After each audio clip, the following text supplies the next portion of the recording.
कहीं जा रहा हूँ तो मेरे ठाकुर जी का ध्यान रखना। ठाकुर जी को स्नान कराना, फूल पत्ते चढ़ाना और भोग लगाना मत भूलना।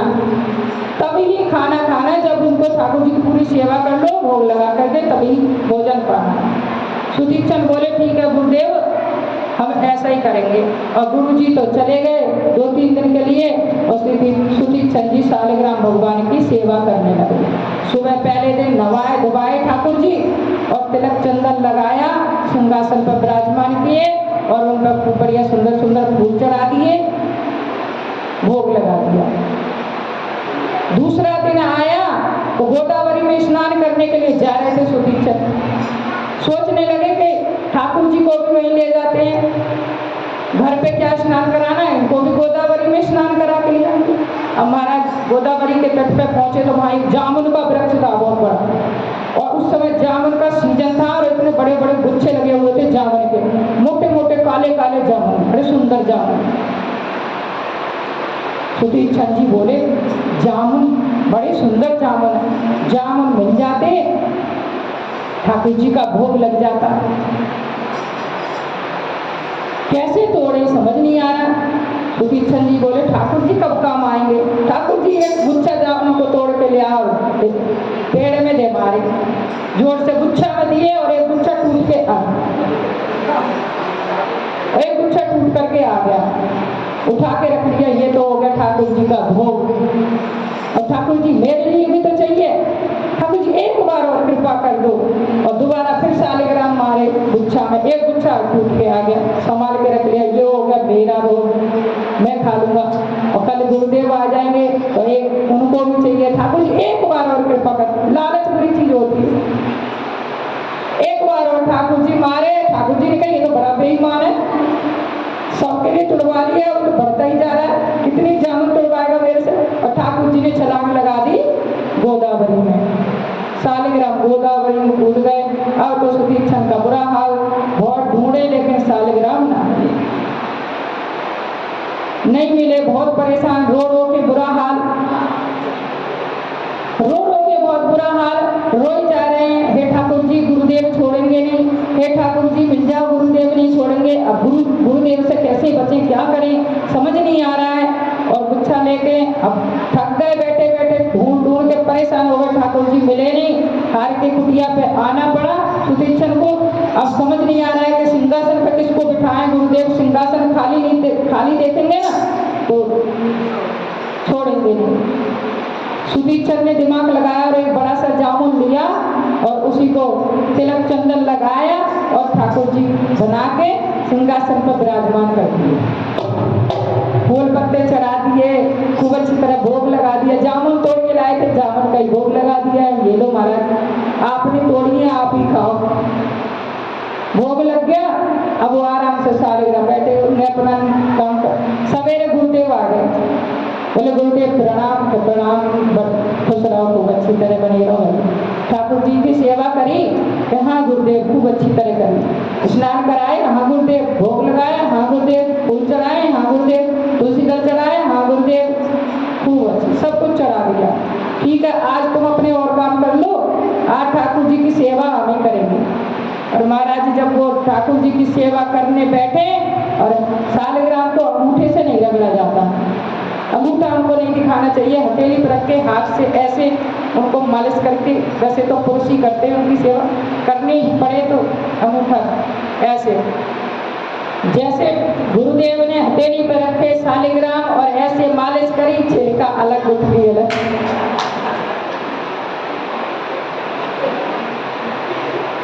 सुदीप चंद, हाँ गुरुदेव मेरे ठाकुर जी कहाँ है? वो ठाकुर जी से बहुत प्रेम करते थे।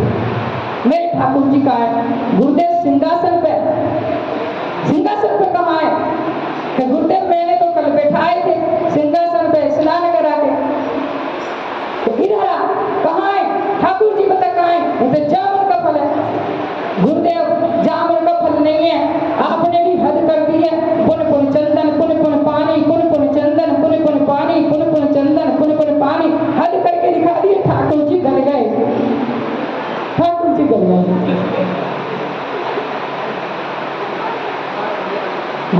गुरुजी ने कहा निकल जा मेरे आश्रम से, भूल कर भी इधर कदम मत रखना, मेरे ठाकुर जी को लेकर आए उस दिन आना यहाँ। और सुदीक्षण को अगस्त मुनि ने आश्रम से निकाल दिया महाराज। उस दिन से सुदीक्षण बाहर ही रहने लगे। जब राम और लक्ष्मण वन में गए हैं तब सुदीक्षण के अगस्त मुनि के आश्रम पर जा रहे थे तो सुदीक्षण की कुटिया पर गए। तो भगवान घटघटवासी जानते हैं गुरुदेव की डांट से बाहर पड़ा है, इसको तो पहुंचाना हमारी वजह से पड़ा। हमारा पेड़ के नीचे सुदीक्षण जी तो भगवान का नाम ले रहे हैं और बड़े मस्त हैं। भगवान की झांकी हृदय में है, राम लक्ष्मण की, सीता जी की झांकी हृदय में, और ध्यान कर रहे हैं और बड़े मगन होके गुणगान कर रहे हैं। राम जी आ गए पास में, राम जी ने आवाज लगाई लेकिन सुदीक्षण तो जागते ही नहीं। भगवान ने वो स्वरूप जो था अंदर हृदय में उसको बाहर खींच लिया, और जब वो स्वरूप अंदर से विलीन हो गया तो सुदीक्षण ने आंखें खोली, कहाँ गए मेरे ठाकुर? सामने देखा तो वही स्वरूप सामने है। अरे प्रभु, आप एकदम दंडवत प्रणाम किया और सुदीक्षण जी ऐसे नाचने लगे ठाकुर जी को देख करके, राम जी को देख करके मतवाले हो गए और नाचे जा रहे हैं, घूमे जा रहे हैं, घूमे जा रहे हैं, राम राम कह के घूम रहे हैं, नाच रहे हैं। जब थोड़ी सी देर में उनको होश में किया तो भाई टूटा, हम आ गए तो अब थोड़ा, जब फिर वो रुके उन्होंने उनको प्रणाम वगैरह किया और बैठाए, कुशल पूछा। फिर राम जी बोले हमें अगस्त मुनि के आश्रम पे जाना है। हाँ प्रभु मैं लेके चलूंगा, मैंने रास्ता देखा है, मैं लेके। उनने सोचा आज इनके संग में गुरु जी ने घुस जाने दिया तो घुस जाने दिया आश्रम में, तो जाके नहीं देंगे। अब सुदीक्षण ने अपनी चटाई लपेटी और लक्ष्मण जी को पकड़ा दी और राम जी को कमंडल पकड़ा दिया, हम रास्ता बताते थे। ऐसे भाव विभोर हो गए भगवान को देख, ऐसे भाव विभोर हुए। आगे आगे सुदीक्षण जी रास्ता बताते जा रहे हैं और गुरुदेव के कुटिया पे पहुंचे, बाहर से आवाज लाई गुरुदेव गुरुदेव गुरुदेव। अच्छा फिर तू आ गया? अरे गुरुदेव जिनका तुम रात दिन भजन करते हो मैं उनको लेकर के आया हूँ, आप एक बार दर्शन तो करो, द्वार तो खोलो। अगस्त मुनि ने द्वार खोला तो भगवान सामने खड़े हैं। भगवान को देख करके अगस्त मुनि गदगद हो गए और दंडवत प्रणाम किया। बोले शंकर भगवान की, उमापति महादेव की, ओम नमः पार्वती पते हर हर महादेव, हर हर महादेव। अब उस बच्चे ने मुझे भागवत में घुसा दिया। एक बार, अच्छा कन्हैया ने माखन की चोरी की, लेकिन जगन्नाथ जी ने किसकी चोरी की? हाथ खड़े करके बताओ किसको पता है किसकी चोरी की? जगन्नाथ जी ने, नहीं पता? जगन्नाथ जी ने भी चोरी की, क्योंकि वही जगन्नाथ हैं जो कन्हैया हैं और वो जगन्नाथपुरी में बस गए जाएंगे। वहां पे जगन्नाथ जी के वहां एक संत रहते थे, वो उनके बहुत मित्र थे। बोले शंकर भगवान की।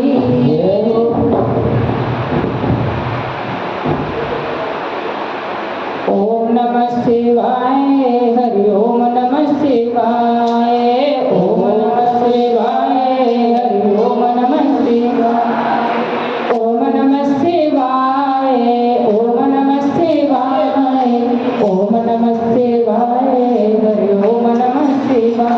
आज मुझे लगा माइक बदल दिया मेरा। हाँ, ओम नमः शिवाय। हाँ, झंझना रहा है माइक। अभी बदलना कथा करनी चाहिए। तो एक संत रहते थे, माधव दास नाम था उनका, जगन्नाथपुरी में, और उनके यहाँ भगवान जगन्नाथ जी का रोज का आना जाना था, मित्र थे वो उनके। रोज जगन्नाथ जी उनसे माधव दास जी से मिलने के लिए आते थे। और एक दिन कन्हैया बड़े उदास हैं, बहुत उदास हैं, कुछ बोल नहीं रहे हैं, चुपचाप घूम रहे हैं। बोले कन्हैया क्या बात है, आज इतने उदास क्यों हो? तुम तो बड़े प्रसन्न होकर बातें करते थे, लेकिन आज तो बड़े सुस्त लग रहे हो। बोले क्या बताएं माधव दास जी, हमें आज ना बचपन की याद आ गई। बचपन में हम चोरी करते थे माखन की, गोपियों को सताते थे, और वही बचपन की याद आ रही है। तो माधव दास जी बोले तो चले जाओ, घूम के आ जाना। नहीं माधव दास जी जा नहीं सकते, लेकिन आज चोरी करने को मन कर रहा है। चोरी कन्हैया, चोरी कहाँ? यहाँ काय की चोरी करेंगे आप? माधव दास जी कहते हैं यहाँ किस चीज की चोरी करेंगे? ठाकुर जी ने कहा ये राजा का महल है ना, वो राजा का बगीचा है ना, इतने सुंदर सुंदर कटहर लगे महाराज, इतने इतने बड़े कटहर लगे, आज हम कटहर की चोरी करेंगे। तो प्रभु कटहर तो आप एक बार हुक्म करेंगे तो वो राजा पूरा बगीचा तोड़ के आपके घर भिजवा देगा, पूरे बगीचे के कटहर तोड़ के भिजवा देगा।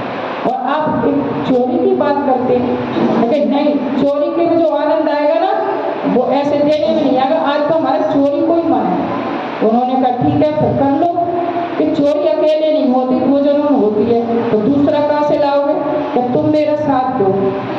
और ये महाराज मैंने कभी जीवन में चोरी का नाम सुना तक नहीं। मैं संत आदमी, मैं भगवान का भजन करता हूँ, मैं चोरी कैसे कर सकता हूँ? मैं तो जानता ही नहीं चोरी कैसे की जाती है। आज कन्हैया बोले चोरी करना तुम्हें हम सिखा देंगे। ठीक है चलो। माधव दास जी को ले गए ठाकुर जी आज राजा के बाग में रात को 11-12 बजे, और वहां माली पहले पहरेदार करते थे, लगे रहते थे। माधव दास जी ने कहा चोरी की कैसे जाती है?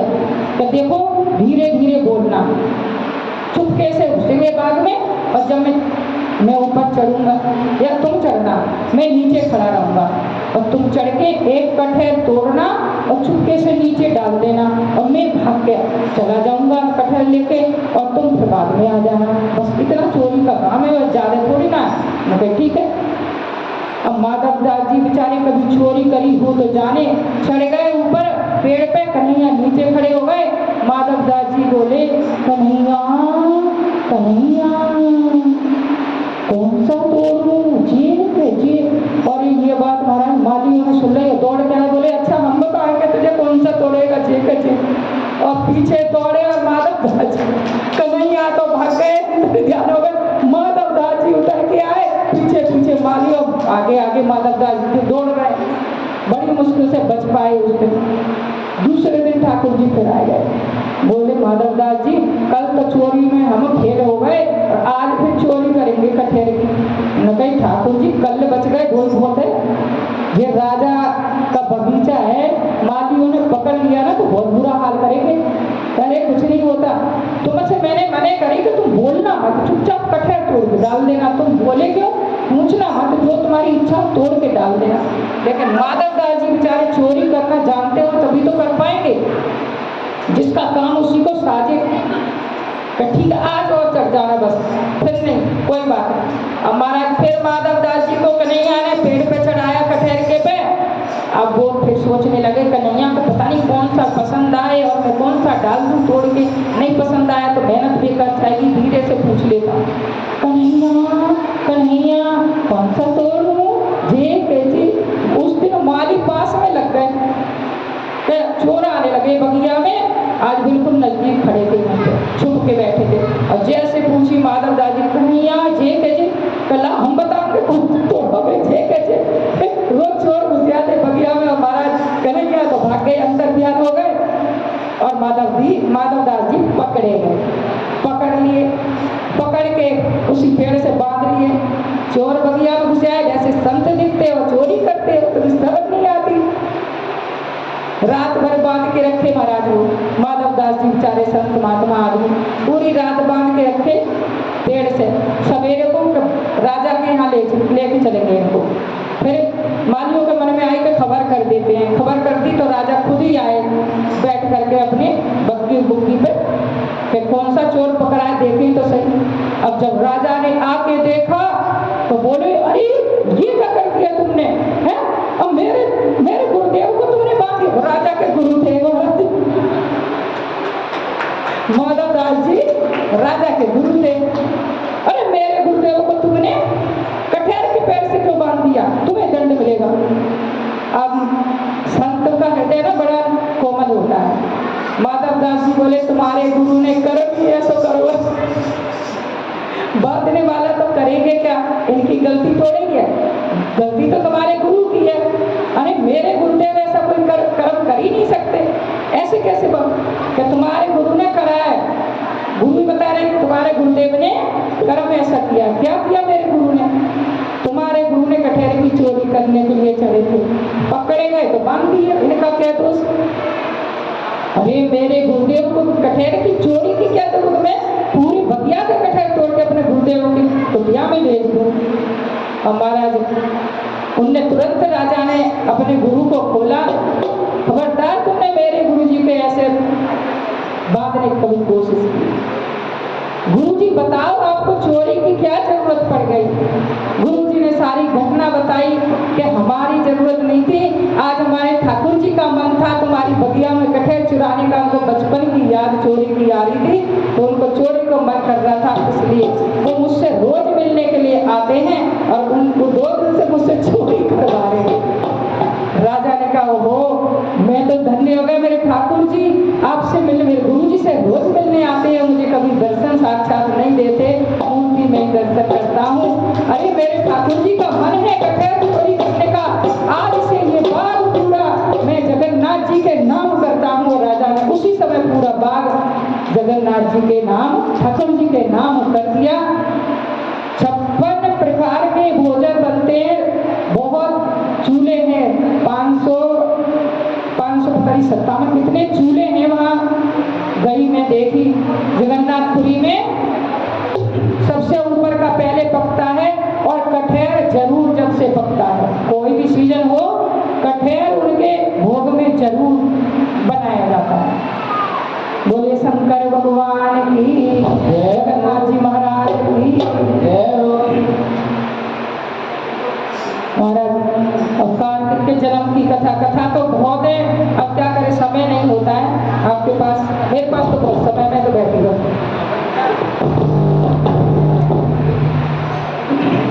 कार्तिक के जन्म की कथा होने वाली है, बन गए। अच्छा दोनों की कथा एक साथ सुना, ये बदलना है।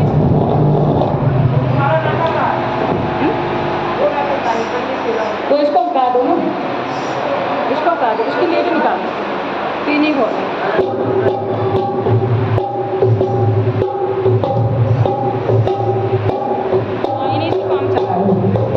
बोले शंकर भगवान की जय। ओम नमः पार्वती,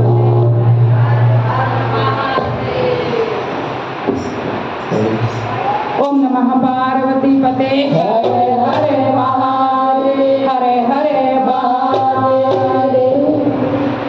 बोले बाबा का विवाह हो गया, लेकिन काफी समय व्यतीत हो गया और कोई उनके पुत्र नहीं पैदा हुआ। और पुत्र नहीं पैदा होगा तो तारकासुर का वध कैसे होगा। कहते हैं ना कि अनंत का संयम अनंत है तो उनका विहार भी अनंत ही होता है।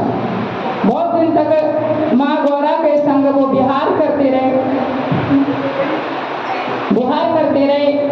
और कोई पुत्र का जन्म नहीं हुआ। देवता तारकासुर से ताड़ित बहुत परेशान हैं, उनका दुख जो है असहाय होता जा रहा है।